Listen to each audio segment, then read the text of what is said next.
Like I say, people don't know what it's like. You don't know what it's like to be 16 years old and to have the mayor or the don or the king of your town or your country walk into your school and be like, "All right, take off your underwear." And then he goes into every classmate in the room. And then maybe sometimes he snaps his fingers and some guards say, "Come this way." And then maybe you go to his villa and you smoke some drugs. Or maybe he asks you to do something. Or maybe later on he has you basically fooling other men and using other men. Or lying to other men to try and get them to give up secrets. Or maybe he's having you pretend like you love some other guy and have sex with some other guy. Some women do know this even today. Those men are still around in this world. It's not a good thing, but oh well. Anyway, some of the men today are at least mildly moralistic in the fact that if you won't do it, they'll just get somebody else. And some men don't give a fuck and be like, you are going to do this for them. Because they enjoy the feeling of power. Anyway, you don't know what it's like to be 16 years old or 12 years old and be chained to the floor. And then a different guy comes in the room every day and has his way with you. And your parents collect the money. You don't know what real life or real existence is. Hopefully. Like I say, I hope you don't know. There are some people in this world that will be like, yeah, we do. There are those places somewhere in this world where those people still exist, I'm sure. They seem to just come out of the woodwork. And to those people, I basically say, why are you hiding? Come at me. I don't give a fuck anymore. Why do you think I have a military? You know what? Like I said, I used to tread lightly. I used to give a fuck. And then I started being the superstar. The epic creator. The owner of Germany. Why do you think Germany went through the desert? Why do you think Germany went to China? Why do you think Germany went to Russia? Why do you think Germany conquered America? Do you think they wanted to?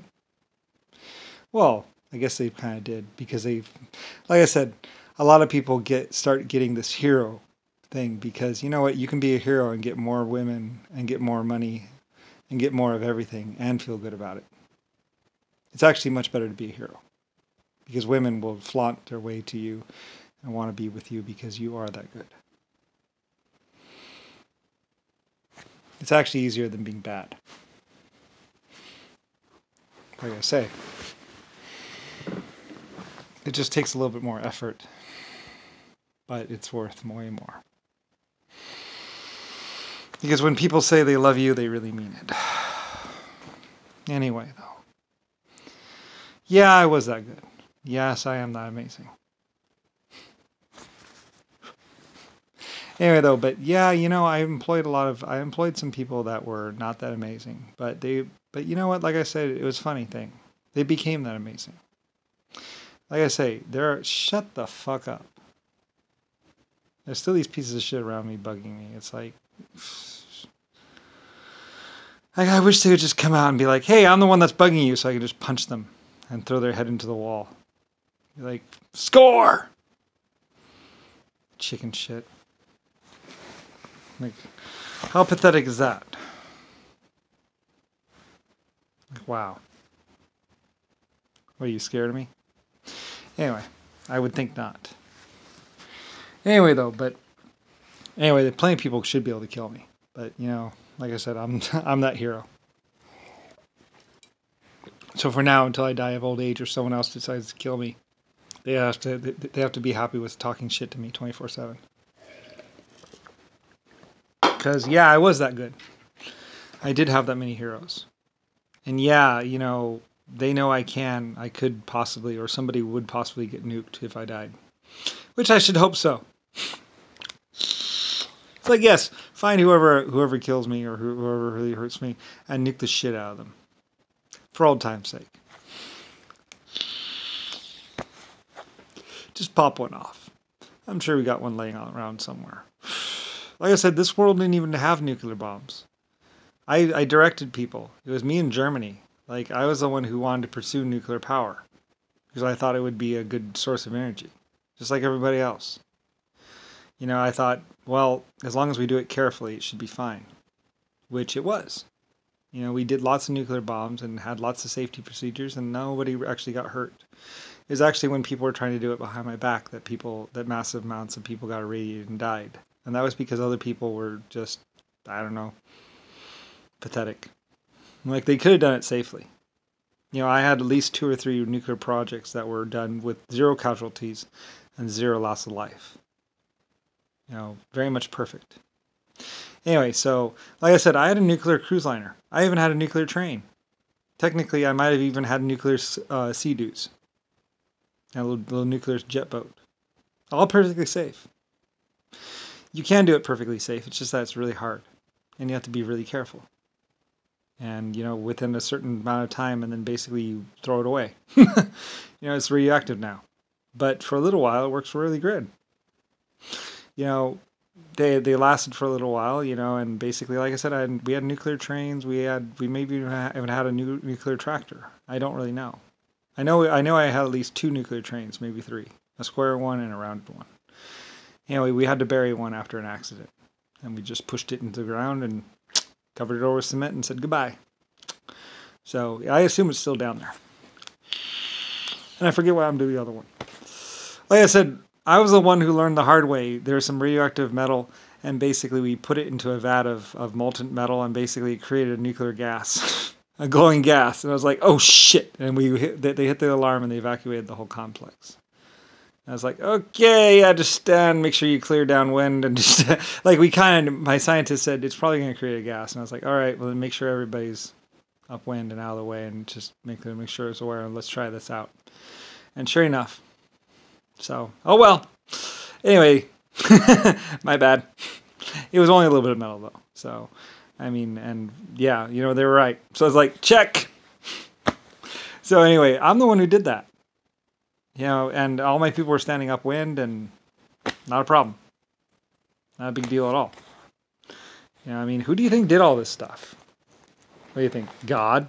I did. Lucifer Star. Me. You know, I had the nuclear cruise lines. I had the first night vision, the first nuclear things. I had all these wonderful, great people working for me. And you know what? They had massive amounts of sex. They did massive amounts of drugs, and they were drunk sometimes. Some of them were drunk 24/7. And, you know, sometimes it was like, okay, I just hire someone to stand by them. And so, you know, he can learn the job. And then, you know, and sometimes I retired them with pay. It's like, okay, you're an alcoholic. Here's some pay. Go home. And eventually they sober up and we're like, we want to work now. It's like, oh, well, all right.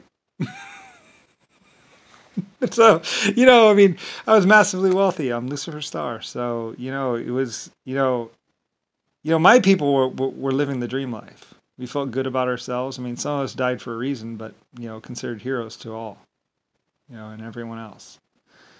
You know, the saviors of children. You know, for the bad people, there's all the good people. You know, how do you think this world got like this? Like I said, you don't know.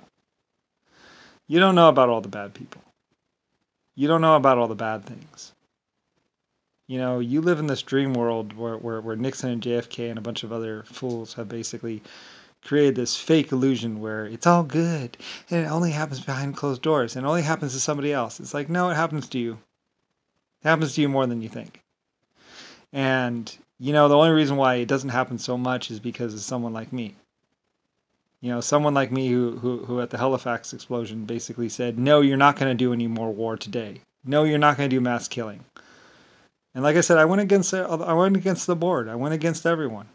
I was like, I am that powerful, and I think that the people will follow me.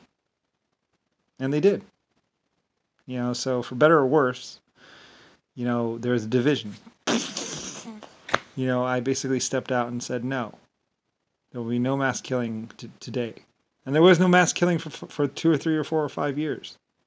You know, we kept it off. We stopped the war. The war ended for the longest time. And they had to go about it a different way. But basically, human existence changed that day. The future changed that way. Change that day.